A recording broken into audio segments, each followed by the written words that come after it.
আসসালামু আলাইকুম। স্বাগতম ব্যোমকেশের দুনিয়ায়। আজ শুনব এক ভিন্ন স্বাদের গল্প, অদ্বিতীয়। চলুন শুরু করি আজকের গল্প, ব্যোমকেশ বক্সীর অদ্বিতীয়।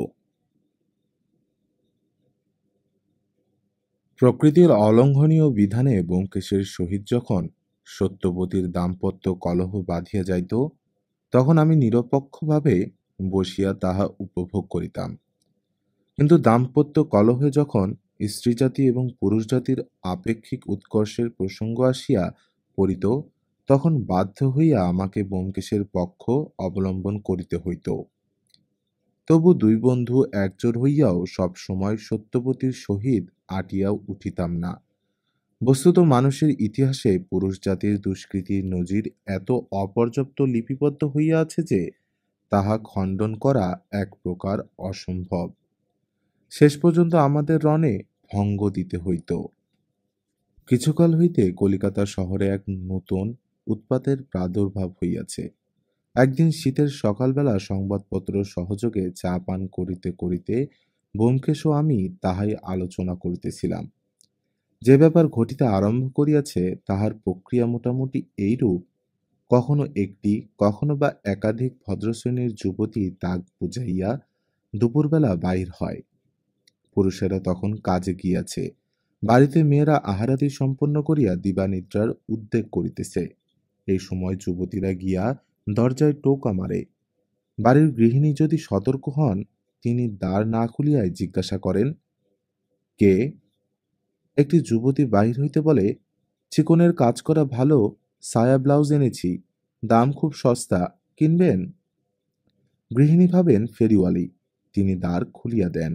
অমনি যুবতীরা ঘরে ঢুকিয়া পড়ে, ছুরি পিস্তল দেখাইয়া টাকা কড়ি গহনাপত্র কাড়িয়া লইয়া প্রস্থান করে।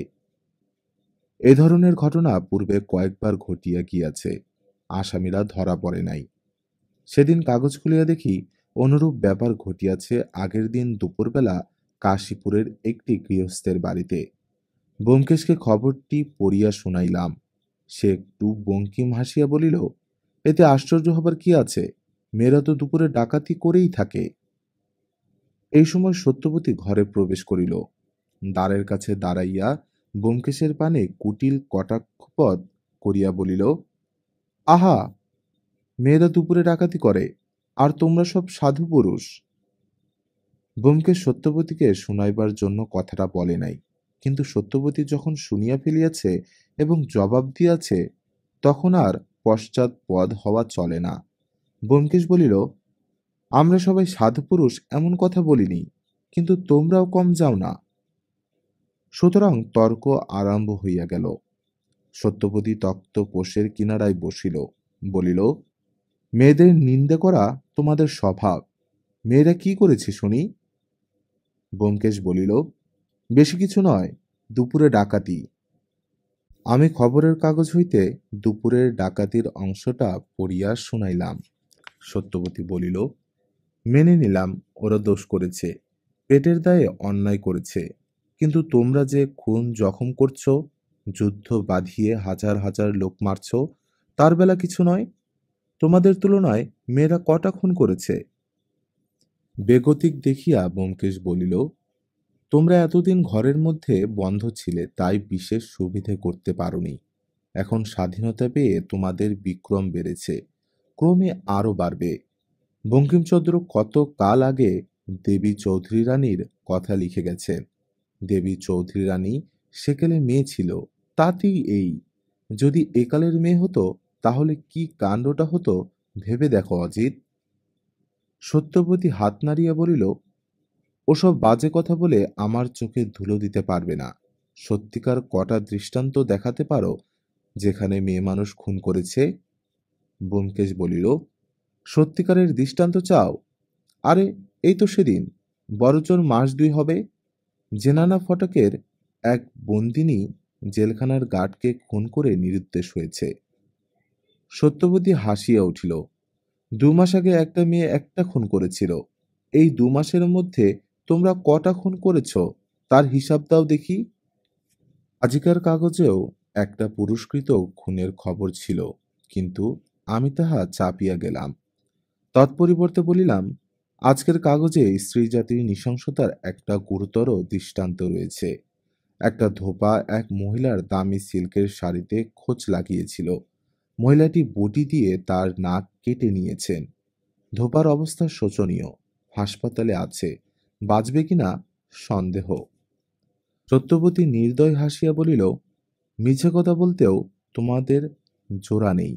তোমরা সবাই মিথ্যেবাদী, চোর, ডাকাত, খুনি।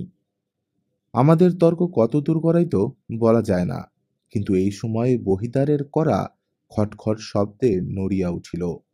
সত্যবতী বিজয়িনীর ন্যায় উন্নত মস্তকে ভিতরে চলিয়া গেল। আমি দ্বার খুলিয়া দেখিলাম ডাকপিয়ন একটা পুরুষ্ট গোছের লম্বা খাম দিয়া চলিয়া গেল। ব্যোমকেশের নামে খাম, প্রেরকের উল্লেখ নাই। তাহাকে খাম আনিয়া দিলে সে শঙ্কিতভাবে উহা টিপিয়া টুপিয়া বলিল, নবীন লেখকের পাণ্ডুলিপি মনে হচ্ছে, প্রভাতের কাছে পাঠিয়ে দাও। আমরা পুস্তক প্রকাশের ব্যবসায় শরিক হইয়া পড়িবার পর হইতে উৎসাহশীল নবীন লেখকেরা প্রায়ই আমাদের কাছে পাণ্ডুলিপি পাঠাইয়া থাকেন। তাই ব্যোমকেশ মোটা খামের চিঠি দেখিলেই তটস্থ হইয়া ওঠে। বলিলাম, পাণ্ডুলিপি নাও হতে পারে, খুলেই দেখো না। সে বলিল, তুমি খুলে দেখো। খাম খুলিলাম। পাণ্ডুলিপি নয় বটে, কিন্তু ব্যোমকেশকে কেহ লম্বা চিঠি লিখিয়াছে, প্রায় একটা ছোট গল্পের সামিল। ব্যোমকেশ অনেকটা আশ্বস্ত হইয়া তক্তপোশের উপর লম্বা হইল, বলিল, প্রেমপত্র নয় নিশ্চয়, সুতরাং তুমি পড়ো, আমি শুনি। তক্তপোশের পাশে চেয়ার টানিয়া আমি চিঠি পড়িতে আরম্ভ করিলাম। হাতের লেখা খুব স্পষ্ট নয়, একটু কষ্ট করিয়া পড়িতে হয়, কিন্তু ভাষা বেশ ঝরঝরে। শ্রী ব্যোমকেশ বক্সী মহাশয়ের সমীপে সবিনয় নমস্কারপূর্বক নিবেদন। আমার নাম শ্রী চিন্তামণি কুণ্ডু। পুলিশ আমাকে খুনের মামলায় জড়াইবার চেষ্টা করিতেছে, তাই নিরুপায় হইয়া আপনার শরণ লইয়াছি। শক্তি থাকিলে আমি আপনার সঙ্গে দেখা করিতাম। আমার বক্তব্য মুখে বলিলে আরো পরিষ্কার হইত, কিন্তু কয়েক বৎসর যাবৎ আমি পক্ষাঘাত রোগে পঙ্গু হইয়াছি। আমার বাম অঙ্গ অচল হইয়া পড়িয়াছে। ঘরের মধ্যে অল্প চলাফেরা করিতে পারি মাত্র, তাই বাধ্য হইয়া পত্র লিখিতেছি। যে গুরুতর ব্যাপার ঘটিয়াছে তাহা বিবৃত করিবার পূর্বে আমার নিজের পরিচয় কিছু জানাইতে ইচ্ছা করি। আমার বয়স এখন ৫৭ বৎসর।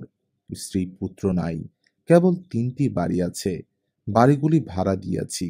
তন্মধ্যে একটি বাড়ির দ্বিতলে ২টি ঘর লইয়া আমি থাকি। ভৃত্য রামাধীন আমার পরিচর্যা করে। শিরোনামায় ঠিকানা দেখিয়া বুঝিবেন আমি কলিকাতার পূর্ব দক্ষিণ অঞ্চলে থাকি। রাস্তাটি বেশ চওড়া। যে বাড়িতে আমি থাকি সেটি রাস্তার একদিকে। আমার অন্য বাড়ি দুটি প্রায় তাহার সামনাসামনি, রাস্তার অপর দিকে।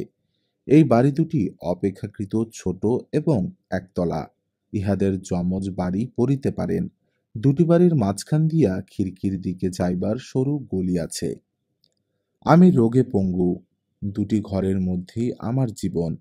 পক্ষাঘাত হওয়ার আগে আমি দালালি করিতাম। অনেক ছুটাছুটি করিয়াছি। ছুটাছুটি করিতেই আমি অভ্যস্ত।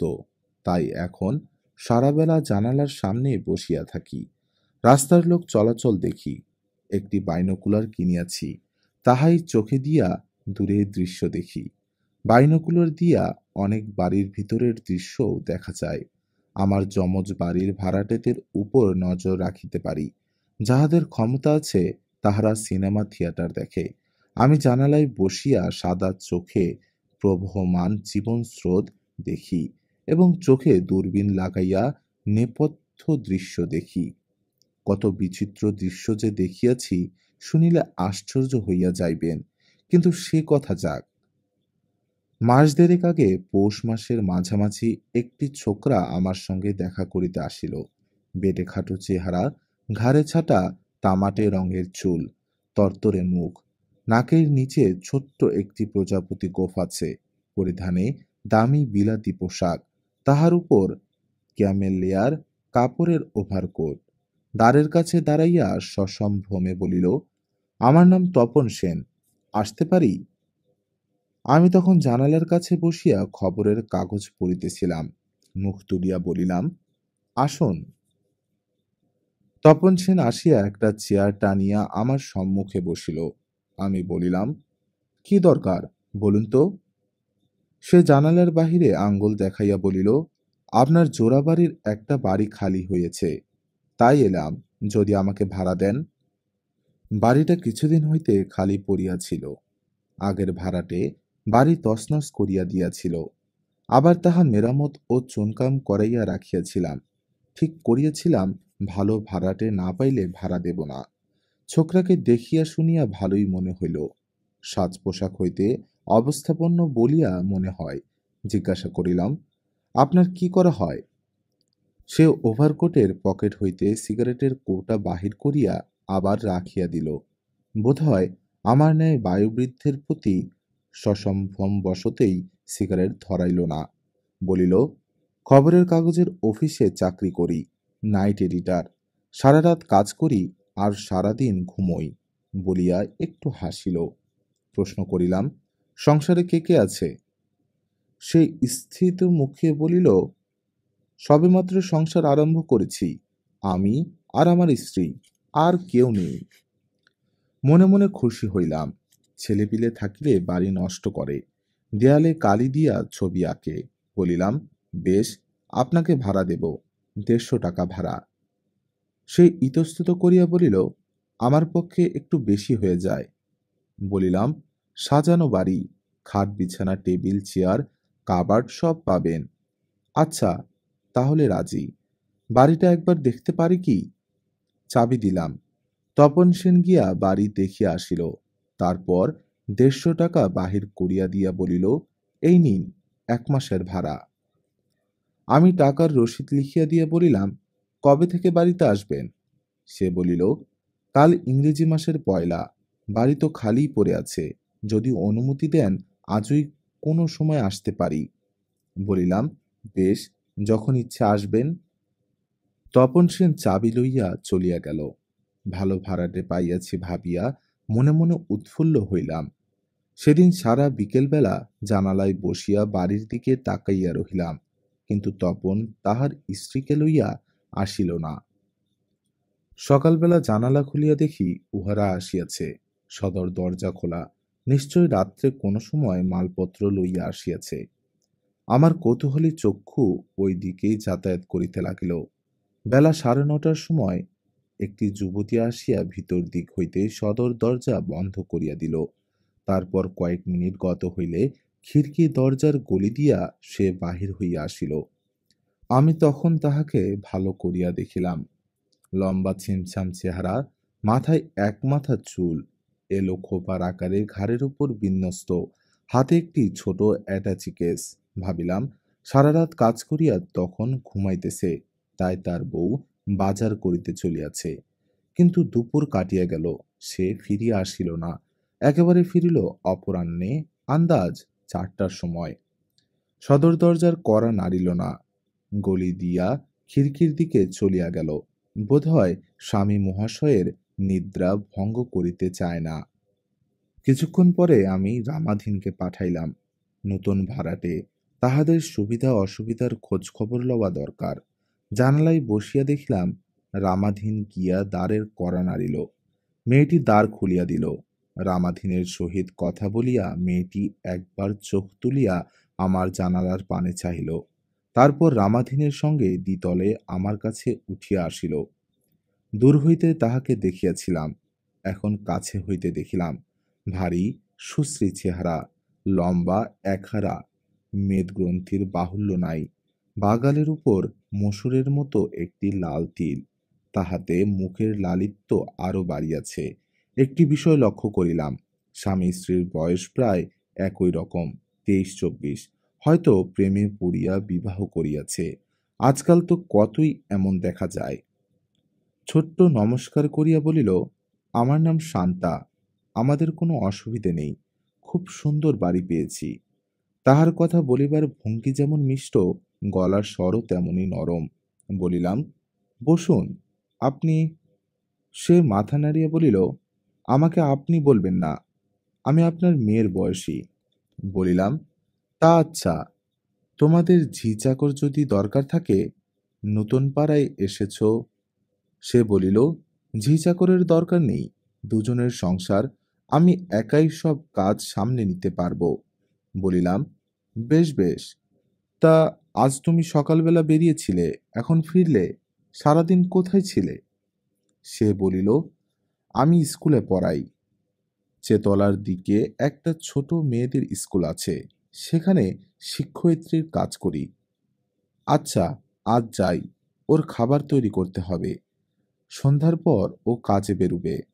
শান্তা একটু হাসিয়া ঘাড় হেলাইয়া চলিয়া গেল। ইহাদের দুজনকেই আমার ভালো লাগিয়াছে। বর্তমানে ভাড়াটেদের লইয়াই আমার জীবন। তাহারা আমার বাড়িতে বাস করে, ভাড়া দেয়, নিজের ধান্দায় থাকে, মেলামেশা নাই। জোড়াবাড়ির অন্য অংশে একটি মাদ্রাজি পরিবার থাকে। তাহারা আমার ভাষা বোঝে না, কেবল মাসান্তে ভাড়া দিয়া রসিদ লইয়া যায়। ইহাদের সহিত আমার হৃদয়ের কোনো যোগ নাই, কিন্তু এই নবীন বাঙালি দম্পতি আমার হৃদয় আকর্ষণ করিয়াছে। জানালায় বসিয়া দেখিলাম, সন্ধ্যা উত্তীর্ণ হইবার পর তপন কোট প্যান্ট ও ওভারকোট চড়াইয়া খিড়কির গলি দিয়া বাহির হইল। বাড়ির সামনে ল্যাম্পের নিচে দাঁড়াইয়া সিগারেট ধরাইল, তারপর বাস রাস্তার দিকে চলিয়া গেল। সারা রাত বাহিরে থাকিবে, ভোরের দিকে কাজ শেষ করিয়া ফিরিবে। অতঃপর উহাদের নিয়ম বাঁধা জীবনযাত্রা চলিতে লাগিল। সকালে 9:30টার সময় শান্তা স্কুলে পড়াইতে চলিয়া যায়, বিকালে ফিরিয়া আসে। তপন সন্ধ্যার পর বাহির হয়, রাত্রে কখন ফেরে জানি না। উহাদের জীবনযাত্রা অতি শান্ত, বাড়িতে অতিথি আসে না, হয়তো বন্ধু-বান্ধব চেনা পরিচিত কেহ কাছাকাছি নাই। তপন বাড়ি হইতে রাত্রে বাহির হইবার পর বাড়ির ইলেকট্রিক বাতি নিভিয়া যায়, কেবল সামনের ঘরে মৃদু মোমবাতি জ্বলে, তাহাও 8টা বাজিতে না বাজিতে নিভিয়া যায়। শান্তা বোধ হয় সারাদিনের ক্লান্তির পর তাড়াতাড়ি শুইয়া পড়ে। উহাদের বিষয়ে আমার মনে যথেষ্ট কৌতূহল আছে, তাই যখন তখন চোখে দূরবীন লাগাইয়া বাড়িটা দেখি, কিন্তু বাহির হইতে বাড়ির অভ্যন্তর কিছুই দেখা যায় না। সদর দরজা যেমন বন্ধ থাকে, সদরের জানালায় তেমনি পর্দা টানা থাকে, কেবল রাত্রিকালে পর্দার ভিতর দিয়া মোমবাতির মোলায়েম আলো দেখা যায়। একদিন রবিবার সকালবেলা শান্তা আসিয়া খানিকক্ষণ আমার সঙ্গে গল্প সল্প করিল। আমি রহস্য ছলে জিজ্ঞাসা করিলাম, তোমার কর্তাটি এখনো ঘুমাচ্ছেন বুঝি? সে সলজ্জভাবে বলিল, হ্যাঁ, সারা রাত ঘুমাতে পারে নাই, তাই। আমি বলিলাম, তুমি রাত্রে ইলেকট্রিক বাতি জ্বালাও না দেখছি, কেন বলো দেখি? শান্তা সচকিত হইয়া বলিল, আমার চোখ ভালো নয়, উজ্জ্বল আলো বেশিক্ষণ সহ্য হয় না, ও আবার কম আলোয় দেখতে পায় না, তাই ও চলে গেলেই ইলেকট্রিক নিভিয়ে পিদ্দিম জ্বালি। আপনি লক্ষ্য করেছেন বুঝি? হ্যাঁ, আমি তো সকাল থেকে সন্ধ্যা পর্যন্ত এই জানালার ধারেই বসে থাকি। শান্তা সহানুভূতিপূর্ণ স্বরে বলিল, সত্যি, আপনার তো কোথাও যাবার উপায় নেই, তা আমি মাঝে মাঝে আসব, ওকেও পাঠিয়ে দেব। এইভাবে চলিতেছে। একদিন সন্ধ্যার পর তপনও কাজে যাইবার পথে আমার কাছে আসিয়া 2-4টা কথা বলিয়া গেল। তারপর একদিন গভীর রাত্রে একটি ব্যাপার লক্ষ্য করিলাম। আমি সাধারণত রাত্রি 9:30টার সময় শয়ন করি, কিন্তু আমার অনিদ্রা রোগ আছে। মাঝে মাঝে রাত্রে ঘুম হয় না, তখন প্রায় সারা রাত জাগিয়া থাকি। 2 সপ্তাহ আগে রাত্রে যথাসময় শয়ন করিলাম, কিন্তু কিছুতেই ঘুম আসিল না। 12টা পর্যন্ত সাধ্য সাধনা করিয়া উঠিয়া পড়িলাম। ভাবিলাম, এক পেয়ালা গরম কোকো পান করিলে ঘুম আসিতে পারে। স্টোভ জ্বালিয়া জল চড়াইয়া দিলাম। রামাধীন আমার ঘরের বাহির দ্বারের সম্মুখে শয়ন করে, তাহাকে আর জাগাইলাম না। শীতের রাত্রি, জানালা বন্ধ আছে। হঠাৎ কি মনে হইল, জানালার খড়খড়ি তুলিয়া বাহিরে তাকাইলাম। নিশুতি রাত্রে রাস্তায় জনমানব নাই। জোড়াবাড়ির সামনে রাস্তার আলোটা জ্বলিতেছে, বাড়ি দুটার ভিতরে অন্ধকার। একটা লোক ওদিকের ফুটপাত দিয়া আসিতেছে, তাহার মাথা হইতে হাঁটু পর্যন্ত কালো র্যাপারে ঢাকা। জোড়াবাড়ির বরাবর আসিয়া সে থামিল, ঘাড় ফিরাইয়া পিছনে ও আশপাশে দেখিল, তারপর ছুট করিয়া দুই বাড়ির মাঝখানের গলির মধ্যে ঢুকিয়া পড়িল। আর তাহাকে দেখিতে পাইলাম না, কিন্তু কিছুক্ষণ পরে তপনের ঘরে বিদ্যুৎ বাতি জ্বালিয়া উঠিয়া আবার নিভিয়া গেল। কোকো প্রস্তুত করিয়া পান করিতে করিতে চিন্তা করিলাম, কে এ লোকটা? তাহার ভাবভঙ্গিতে যেন সতর্ক সাবধানতা রহিয়াছে। ওই গলি গিয়া মাদ্রাজিদের খিড়কি দরজাতেও যাওয়া যায়, কিন্তু মাদ্রাজিরা সংখ্যায় অনেকগুলি। সন্ধ্যার পর দোর তালা বন্ধ করিয়া ঘুমাইয়া পড়ে। এই লোকটা নিঃসন্দেহে তপনের ঘরে গিয়াছে। তপন রাত্রে বাড়ি থাকে না, শান্তা একলা থাকে। এই সময় লোকটা চুপি চুপি আসিয়াছে। কি ব্যাপার? গভীর রাত্রে স্বামী অনুপস্থিত, বাড়িতে একটি যুবতী ছাড়া অন্য কেহ নাই। এই সময় র্যাপার মুড়ি দিয়া লোক আসে, অর্থাৎ মনটা খারাপ হয়ে গেল। শান্তাকে ভালো মেয়ে বলিয়াই মনে হইয়াছিল, কিন্তু আজকাল মুখ দেখিয়া স্ত্রী চরিত্র বোঝা দুষ্কর। মরুকে, আমার কি? ভাড়াটেদের স্ত্রী কি করিতেছে তাহার খোঁজে আমার প্রয়োজন কি? আমার যথাসময়ে ভাড়া পাইলেই হইল। একবার ভাবিলাম জানালায় দাঁড়াইয়া দেখি লোকটা কতক্ষণে বাহির হয়, কিন্তু কোকো পান করিয়া একটু ঘুমের আমেজ আসিতেছিল। আমি শুইয়া পড়িলাম। আসন্ন ঘুমকে খোঁচা দিয়া তাড়াইলে হয়তো সারা রাত জাগিয়া থাকিতে হইবে। এই ঘটনার পর 2 সপ্তাহ কাটিয়া গিয়াছে। গত রবিবার তপন আসিয়া বাড়ি ভাড়া দিয়া গিয়াছে। উল্লেখযোগ্য আর কিছু ঘটে নাই। তপনকে নৈশ আগন্তুকের কথা বলি নাই, কি দরকার আমার। তারপর হঠাৎ পরশু রাত্রির ব্যাপার। পরশু রাত্রেও আমাকে অনিদ্রার আগে ধরিয়াছিল। 12টা পর্যন্ত বিছানায় এপাশ ওপাশ করিয়া উঠিয়া পড়িলাম। স্টোভে কোকর জল চড়াইয়া দিয়া জানালার খড়খড়ি তুলিয়া উকি মারলাম।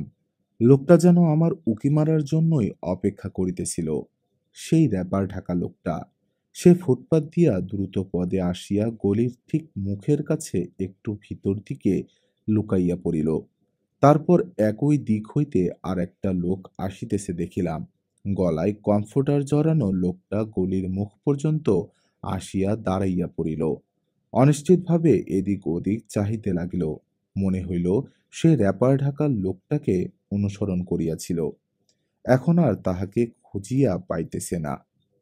এই সময় র্যাপার ঢাকা লোকটা মুখ হইতে র্যাপার সরাইল। সবিস্ময়ে চিনিলাম, তপন। তারপর মুহূর্তের মধ্যে একটা ভয়ঙ্কর ব্যাপার ঘটিয়া গেল।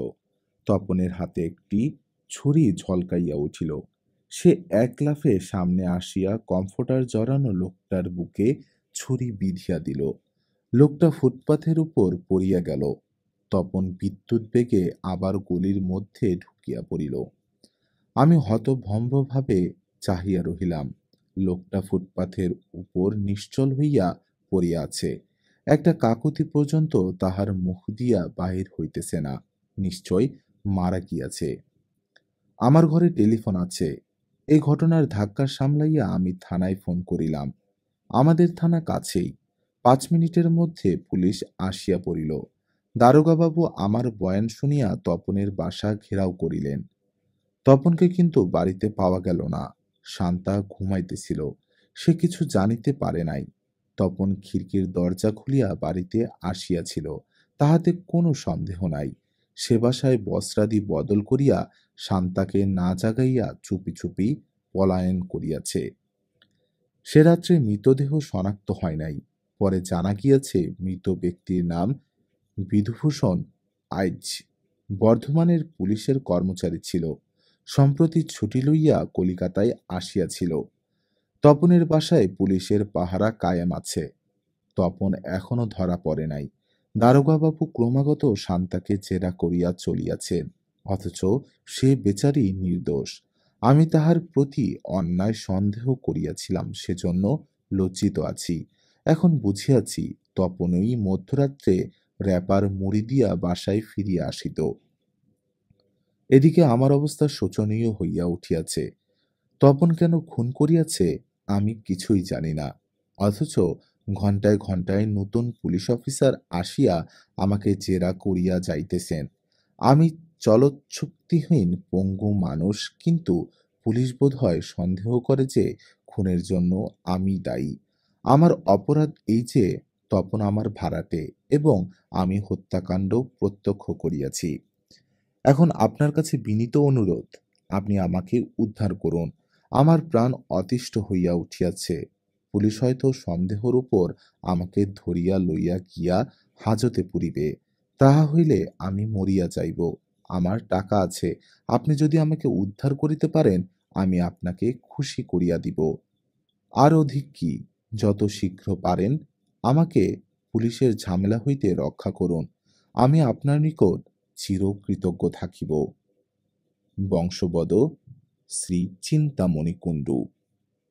চিঠি পড়া শেষ হইলে ব্যোমকেশ আমার হাত হইতে চিঠি লইয়া মনে মনে পড়িতে আরম্ভ করিল। আমি আরেক পেলা চা সংগ্রহের উদ্দেশ্যে রান্নাঘরের অভিমুখে যাত্রা করিলাম। সত্যবতী হয়তো রাগিয়া আছে, তাহাকে ঠান্ডা করাও দরকার। আধ ঘন্টা পরে ফিরিয়া আসিয়া দেখি ব্যোমকেশ চিঠি কোলে লইয়া বসিয়া আছে এবং আপন মনে হাসিতেছে। জিজ্ঞাসা করিলাম, হাসি কিসের? ব্যোমকেশ বলিল, ব্যাপারটাই হাসির। চিন্তামণি কুণ্ডুমশাই কিন্তু একটি বিষয়ে ভুল করেছেন। তপনের বাড়িতে বিদ্যুৎবাতি নিভে যাওয়ার সময়টা তিনি ভালো করে লক্ষ্য করেননি। তুমি কি করে তা জানলে? আমার অনুমান যদি সত্যি হয়, তাহলে তিনি নিশ্চয়ই ভুল করেছেন। আরেকটা ভুল করেছেন, সেটা অবশ্য স্বাভাবিক। ব্যোমকেশ আবার মৃদু বঙ্কিম হাসিতে লাগিল। তারপর গম্ভীর হইয়া বলিল, অজিত, চিন্তামণির বাবুর ঘরে টেলিফোন আছে। তুমি তার নম্বর খুঁজিয়ে তাকে ফোন করো। একটা জরুরি প্রশ্নের উত্তর দরকার। তাকে জিজ্ঞাসা করো তপনের গলার আওয়াজ কিরকম। নিশ্চয়ই খুব জরুরি প্রশ্ন। আরো কিছু জানতে চাও?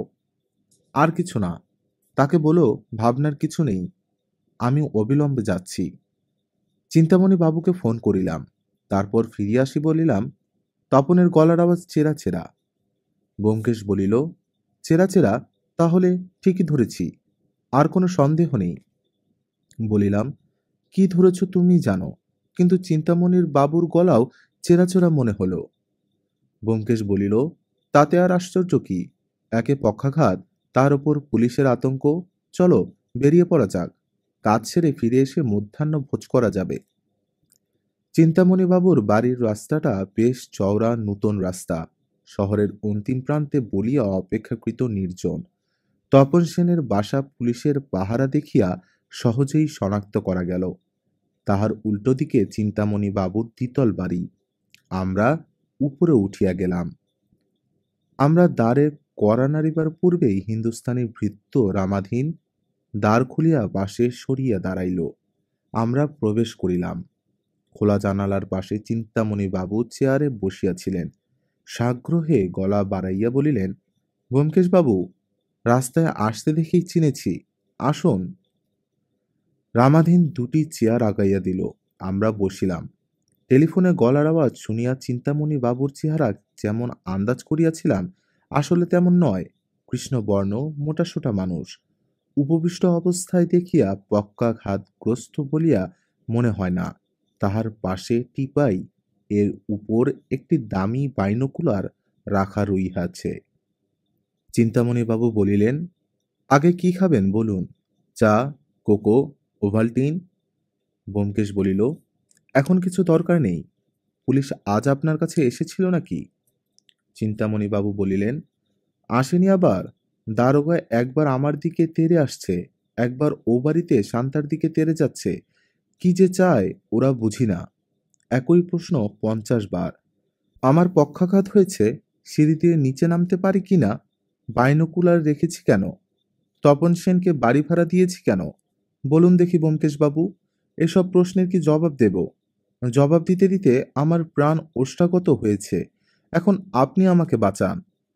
ব্যোমকেশ বলিল, ভাববেন না, সব ঠিক হয়ে যাবে। এখন দারোগা বাবুর সঙ্গে একবার দেখা করা দরকার। তিনি কি? বলিতে বলিতে দারোগা বাবু দ্বারের সামনে আসিয়া দাঁড়াইলেন। 10-12 বছর আগে বিজয় ভাদুরী যখন ছোট দারোগা ছিলেন তখন তাহার সহিত পরিচয় হইয়াছিল। রোগা, লম্বা, বেউর বাঁশের মতো চেহারা, কিন্তু অত্যন্ত কর্মতপর ও সন্দিগ্ধ চিত্ত ব্যক্তি। 10 বছরে তিনি বড় দারোগা হইয়াছেন, কিন্তু চেহারার তিলমাত্র পরিবর্তন ঘটে নাই, এবং মনও যে পূর্ববৎ সন্দেহপরায়ণ আছে তাহা তাহার চোখের দৃষ্টি হইতে অনুমান করা যায়। দ্বারের নিকট হইতে প্রখর চক্ষে আমাদের নিরীক্ষণ করিয়া তিনি ঘরে প্রবেশ করিলেন। শুষ্ক স্বরে বলিলেন, ব্যোমকেশবাবু যে? ব্যোমকেশ হাসিয়া বলিল, চিনতে পেরেছেন দেখছি। তা আপনার আসামি মানে তপন সেন ধরা পড়ল? বিজয় ভাদুরী একবার চিন্তামণি বাবুকে বক্র দৃষ্টিতে বিদ্ধ করিয়া বলিলেন, ধরা পড়েনি এখনো, কিন্তু যাবে কোথায়? আপনি হঠাৎ এখানে কি উদ্দেশ্যে, ব্যোমকেশবাবু? ব্যোমকেশ বলিল, চিন্তামণি বাবু আমার মক্কেল। ওর বাড়িতে খুন হয়েছে, ওর ভাড়াটে খুন করেছে। আপনারা ওকে বিরক্ত করছেন, তাই নিজের স্বার্থ রক্ষার জন্যে উনি আমাকে নিযুক্ত করেছেন। বিজয় ভাদুরী কুটিল কুঞ্চিত চক্ষে ব্যোমকেশের পানে চাহিয়া রহিলেন। বোধ করি মনে মনে বিবেচনা করিলেন ব্যোমকেশকে গলা ধাক্কা দিবেন কিনা। তারপর তিনি যখন কথা বলিলেন তখন তাহার সুর একেবারে বদলাইয়া গিয়েছে। তিনি ব্যোমকেশের দিকে ঝুঁকিয়া ঈষৎ রষ্টকণ্ঠে বলিলেন, একবার বাইরে আসবেন, দুটো কথা আছে। চলুন। আমরা ঘরের বাহিরে লম্বা বারান্দার এক কোণে গিয়া দাঁড়াইলাম। বিজয়বাবু মুখে একটা জোর করা হাসি টানিয়া আনিয়া বলিলেন, দেখুন ব্যোমকেশবাবু, উঁচু মহলে আপনার প্রতিপত্তি আছে। আপনি যদি এ মামলায় মাথা গোলাতে যান আমি আপনাকে আটকাতে পারবো না, কিন্তু আমি অনুরোধ করছি আপনি চিন্তামণি কুণ্ডুকে সাহায্য করবেন না। আমার বিশ্বাস ও আর ওই খোট্টা চাকরটা তলে তলে এই ব্যাপারের সঙ্গে জড়িত আছে। ব্যোমকেশ স্থির হইয়া বিজয়বাবুর কথা শুনিল, তারপর বলিল, কে খুন করেছে আপনি জানেন? বিজয়বাবু বলিলেন, অবশ্য খুন করেছে তপন সেন, কিন্তু বুড়োটাও এর মধ্যে আছে। বুড়োটাও যদি এর মধ্যে থাকতো তাহলে তপনের নামের খুনের অভিযোগ আনতো কি? ওইখানেই চালাকি, তপনকে ধরিয়ে দিয়ে বুড়ো নিজেকে বাঁচাতে চায়। ব্যোমকেশ বিরক্ত স্বরে বলিল, মাপ করবেন বিজয়বাবু, আপনি এ মামলার কিছুই বুঝতে পারেননি। ভ্রুকুটি করিয়া বিজয়বাবু বলিলেন, তার মানে? ব্যোমকেশ বলিল, মানে পরে বলবো, আগে আপনি আমার কয়েকটা প্রশ্নের জবাব দিন দেখি। যে ছুরি দিয়ে খুন হয়েছিল সেটা পাওয়া গেছে কি? না। তপন সেটা নিয়ে পালিয়েছে। তপনের বাড়ি তল্লাশ করে কিছু পেয়েছেন? না, এমন কিছু পায়নি যাতে হদিস পাওয়া যায়। তবে সিন্দুকটা এখনো খোলা হয়নি, তার চাবি তপনের কাছে। শান্তাকে জেরা করে কিছু পেয়েছেন? কাজের কথা কিছু পাইনি। মাস চারেক আগে ওদের বিয়ে হয়েছে। স্বামীর কাজকর্মের কথা শান্তা কিছুই জানেন না। হুম, আমি কিন্তু সব জানি। কে খুন করেছে জানি, এমনকি আসামি কোথায় আছে তাও জানি। বিজয়বাবু লাফাইয়া উঠিলেন, জানেন, তবে এতক্ষণ বলেননি কেন? ব্যোমকেশ হাসিল, সময় হলেই বলবো। তার আগে আমি তপনের বাসাটা একবার ঘুরে ফিরে দেখতে চাই, আর শান্তাকে কয়েকটা প্রশ্ন করতে চাই। আপনি অবশ্য তাকে যথেষ্ট জেরা করেছেন এবং সন্তোষজনক উত্তরও পেয়েছেন। আমি কেবল 2-4টে প্রশ্ন করব। বিজয়বাবু বলিলেন, তা বেশ, কিন্তু আসামিকেও পাবেন। কোথায়? ওই বাড়িতে? আপনি কি বলছেন কিছুই বুঝতে পারছি না। পারবেন, আগে চলুন ওই বাড়িতে। আসামিকে ধরার জন্যে প্রস্তুত থাকবেন। তার মানে আপনি বলতে চান তপন সেন বাসায় ফিরে আসবে, কিংবা বাসাতেই লুকিয়ে আছে? আসুন আসুন। ব্যোমকেশ অগ্রগামী হইয়া সিঁড়ির দিকে চলিল। চিন্তামণি বাবুর দ্বারের সম্মুখে দাঁড়াইয়া বলিল, চিন্তামণি বাবু, আপনি নির্ভয়ে থাকুন। আমরা একবার ও বাড়িতে যাচ্ছি। ঘণ্টাখানেকের মধ্যেই খুনের কিনারা হয়ে যাবে। তারপর আমরা সিঁড়ি দিয়ে নামিয়া গেলাম। তপনের বাসার বুকে পিঠে পুলিশের পাহারা। একটি বিচিত্র ব্যাপার লক্ষ্য করিয়াছি। চোর পালাইলে পুলিশের বুদ্ধি বাড়ে। অপরাধী যখন অপরাধ করিয়া চম্পট দিয়াছে তখন অকস্থলের চারিপাশে কড়া পাহারা বসাইয়া কি লাভ হয় আমি আজ পর্যন্ত বুঝিয়া উঠিতে পারি নাই। ব্যোমকেশ গলি দিয়া খিড়কির দরজার দিকে যাইতে বলিল, সদর আর খিড়কির দরজা ছাড়া বাড়ি থেকে পালাবার আর কোনো রাস্তা নেই? পাঁচিল ডিঙিয়ে পালানো যায় না? দারোগা বিজয়বাবু বলিলেন, না। খিড়কির দরজায় একজন পাহারাওয়ালা দাঁড়িয়ে আছে, উপরন্তু দরজায় তালা লাগানো। বিজয়বাবুর হুকুমে পাহারাওয়ালা তালা খুলিয়া দিল। আমরা ভিতরে গেলাম। ছোট্ট এক টুকরো উঠানের গায়ে দুটি ঘর, পাশে রান্নাঘর ও স্নানের ঘর। ব্যোমকেশ বলিল, বিজয়বাবু, আপনি আর অজিত শান্তার কাছে গিয়ে বসুন, আমি স্নানের ঘর আর রান্নাঘর এক নজর দেখে যাই, বলিয়া সে পাশের দিকে চলিল। আমরা সামনের ঘরে প্রবেশ করিলাম। এটি বসিবার ঘর, বেতের আসবাব দিয়া সাজানো। একটি বেতের চেয়ারে শান্তা উদাস অসহায়ভাবে বসিয়া আছে। চিন্তামণি কুণ্ডু তাহার চেহারার যে বর্ণনা দিয়েছিলেন তাহা সত্য। বর্তমানে তাহার মাথার চুলগুলি অবিন্যস্ত, চোখ দুটিও ফুলো ফুলো, বোধহয় কান্নাকাটি করিয়াছে। আমরা ঘরে প্রবেশ করিলে সে মুখ তুলিল, আমাকে লক্ষ্যই করিল না, বিজয়বাবুর দিকে সপ্রশ্ন চক্ষে চাহিল। বিজয়বাবু কিছু বলিলেন না, একটা চেয়ারে উপবেশন করিলেন। আমিও বসিলাম। তিনজনে নির্বাক বসিয়া আছি। আমি চিন্তা করিতেছি। পুলিশের জেরা শুনিয়া শুনিয়া মেয়েটা ক্লান্ত হইয়া পড়িয়াছে।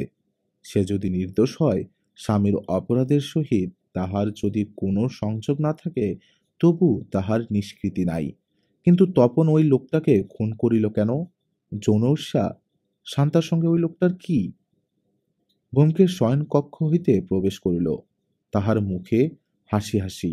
সে শান্তার সম্মুখে চেয়ার টানিয়া বসিয়া স্থিত মুখে তাহার পানে চাহিল। শান্তাও ক্লান্তভাবে তাহার পানে চাহিল।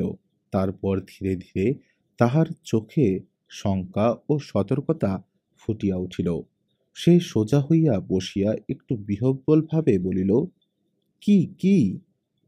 ব্যোমকেশ প্রফুল্ল স্বরে বলিল, আপনার শোবার ঘরে একটা ছোট লোহার সিন্দুক রয়েছে দেখলাম, ওতে কি আছে? শান্তা বলিল, দারোগাবাবুকে তো বলেছি, কি আছে আমি জানি না। আমার স্বামী সিন্দুকের চাবি নিজের কাছে রাখতেন। বিজয়বাবু বলিলেন, সিন্দুকের তালা ভাঙবার ব্যবস্থা করছি। বেশ বেশ, ওতে অনেক মাল পাবেন, চোরাই মাল, দুপুরে ডাকাতির গয়নাপত্র। ব্যোমকেশ শান্তার দিকে ফিরিল। আচ্ছা বলুন দেখি, আপনার স্বামী কি দাড়ি কামাতেন না? বাড়িতে দাড়ি কামানোর সরঞ্জাম নেই? শান্তার মুখ ফ্যাকাশে হইয়া গিয়েছিল।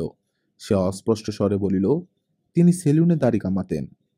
ব্যোমকেশ বলিল, ও, আপনার স্বামী দেখছি অসামান্য লোক ছিলেন। তিনি সেলুনে দাড়ি কামাতেন, কিন্তু বাড়িতে চটি জুতো পরতেন না। কোনো কারণ ছিল কি? শান্তা চক্ষু নত করিয়া বলিল, ওর চটি ছিঁড়ে গিয়েছিল। নতুন চটি কেনা হয়নি। যখন বাড়িতে থাকতেন আমার চটি পরতেন। ব্যোমকেশ বলিল, তাই নাকি? আপনাদের দুজনের পায়ের মাপ তাহলে সমান? শান্তা বলিল, প্রায় সমান।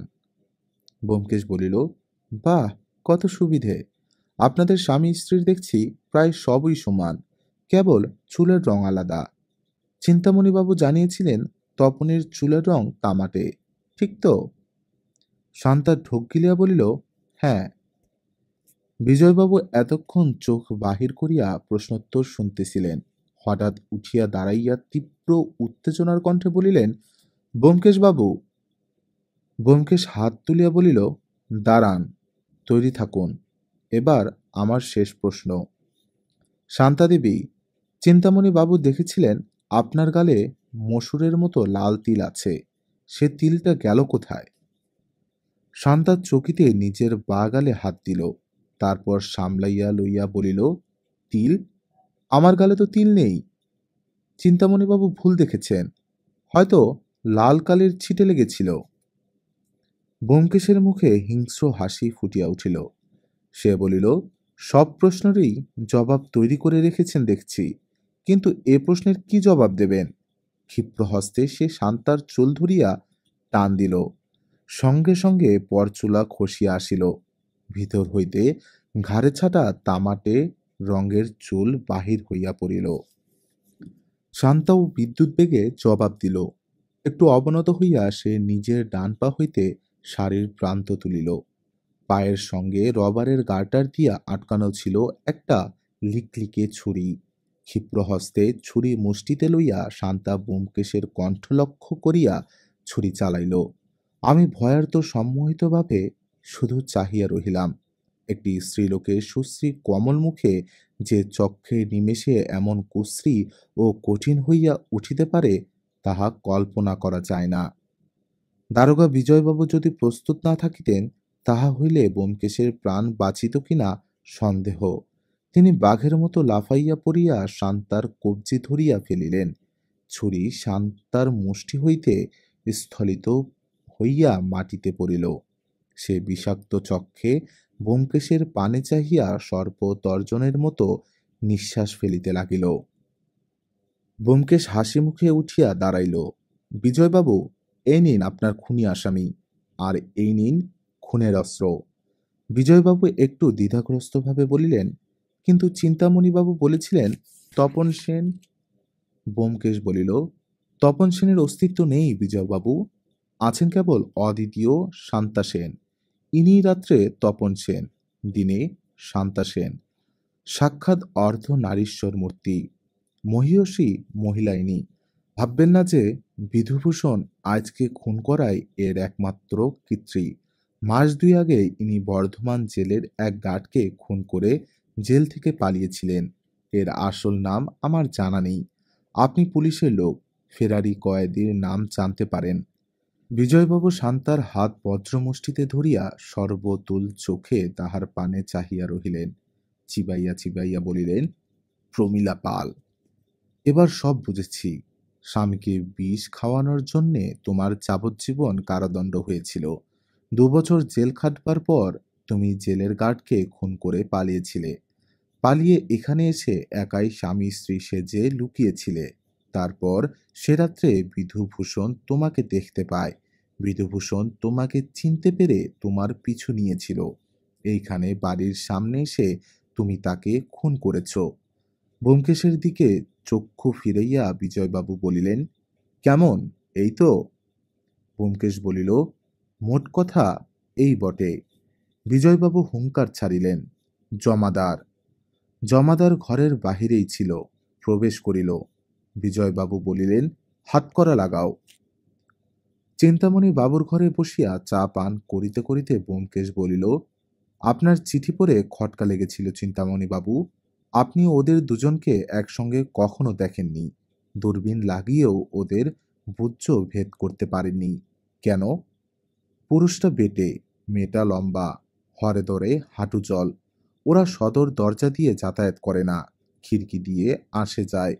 পুরুষটা চেরা চেরা গলায় কথা বলে। কেন? সন্দেহ হয় যে কোথাও লুকোচুরি চলছে।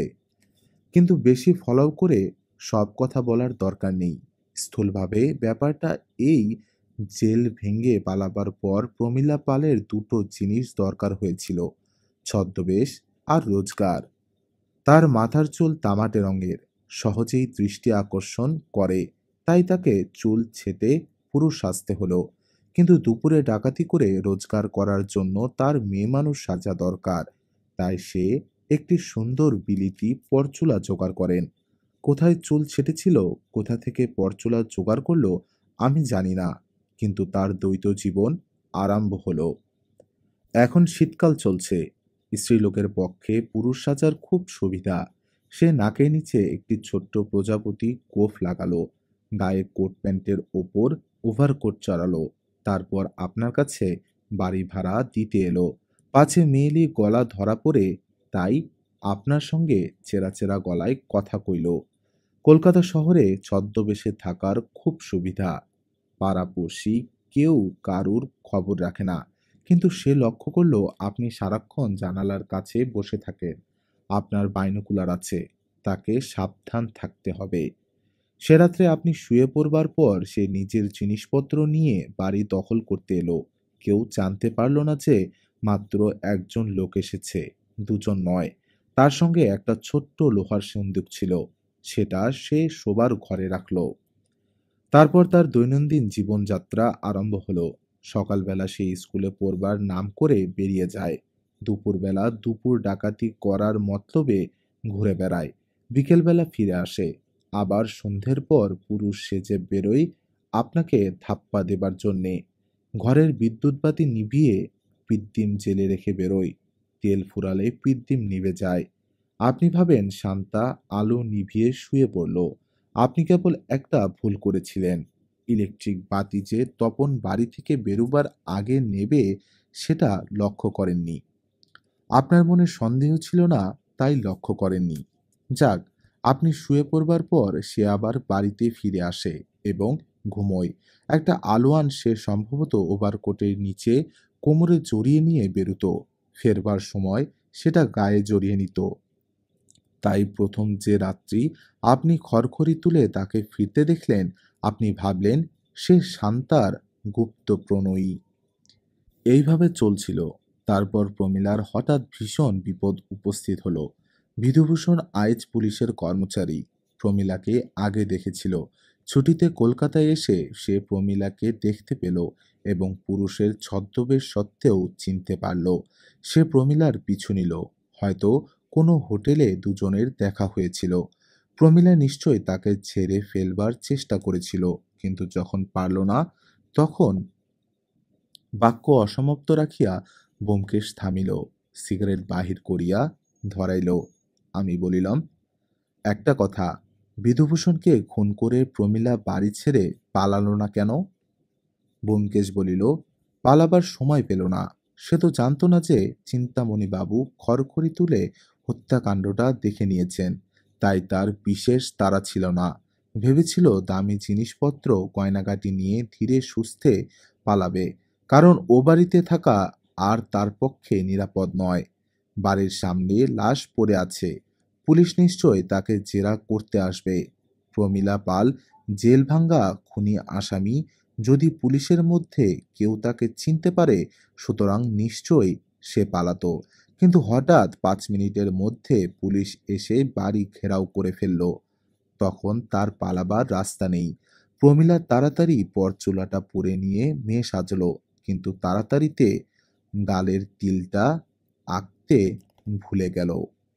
কিন্তু শান্তা সেন গালে তিল আঁকত কেন? দুটো চেহারায় রকমফের আনবার জন্যে। পুরুষ বেশে নাকের নিচে গোঁফ লাগাতো, আর স্ত্রী বেশে পরচুলো ছাড়াও গালে তিল আঁকত। বুঝেছ? আজ তাহলে উঠি চিন্তামণিবাবু। চিন্তামণিবাবু গদগদ ধন্যবাদ সহ একটি 200 টাকার চেক লিখিয়া দিলেন। আমরা ফিরিয়া চলিলাম। বেলা 2টা বাজিতে বিলম্ব নাই। পুলিশ আসামিকে লইয়া অন্তর্হিত হইয়াছে। এখানে তাহাদের আর প্রয়োজন নাই। শ্রীযুক্ত বিজয় ভাদুরী মহাশয় খুনি আসামিকে গ্রেফতার করিয়া নিশ্চয় প্রচুর প্রশংসা অর্জন করিবেন। বাসায় পৌঁছিয়া দেখি সত্যবতী দরজার কাছে উৎকণ্ঠিতভাবে দাঁড়াইয়া আছে। আমাদের দেখিয়া ভ্রু তুলিয়া সপ্রশ্ন নেত্রে চাহিল। অর্থাৎ এত দেরি যে? ব্যোমকেশ হঠাৎ হো হো শব্দে হাসিয়া উঠিল। তারপর হাত বাড়াইয়া সত্যবতীর চিবুক একটু নাড়িয়া দিয়া বলিল, তোমরাও কম যাও না। এখানেই শেষ আজকের গল্প। মানুষের মনের গহীনে লুকানো সত্যই ব্যোমকেশের বিশ্লেষণে আজ আবার উন্মোচিত হলো। গল্পটি কেমন লাগলো জানাতে ভুলবেন না কমেন্টে। আরও রহস্য, যুক্তি আর ক্লাসিক গল্প শুনতে লাইক দিন, শেয়ার করুন আর সাবস্ক্রাইব করে রাখুন সাকিব স্টোরি লাউঞ্জে। ততদিন পর্যন্ত সুস্থ থাকুন, সচেতন থাকুন আর গল্পে থাকুন।